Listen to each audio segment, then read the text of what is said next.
आज जर तुला असं वाटत असेल ना की आयुष्य तुझ्या विरोधात चाललंय, तर 1 मिनिट थांब आणि ही गोष्ट लक्षात ठेव.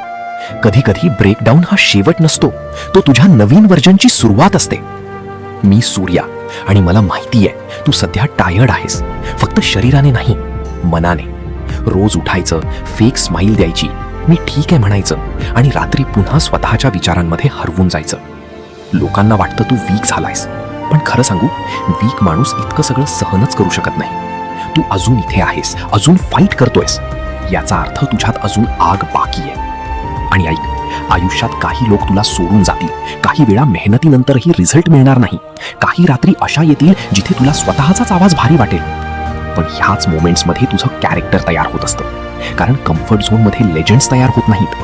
प्रेशर, लोनलीनेस आणि फेलियर्स ह्याच त्या गोष्टी आहेत ज्या एका सामान्य माणसाला अनस्टॉपेबल बनवतात. म्हणून आजपासून स्वतःला कमी समजणं बंद कर. तू अजून फिनिश नाहीयेस, तुझी स्टोरी अजून पीकवर पोहोचलेली नाहीये.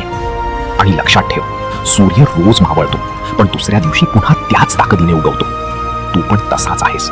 आज कदाचित तुझा डार्क फेज चालू असेल, पण कायम अंधार राहत नाही. एक दिवस येणार जेव्हा तू मागे वळून ह्या सगळ्या पेनकडे बघशील आणि स्वतःलाच धन्यवाद देशील की त्या कठीण काळातही तू हार मानली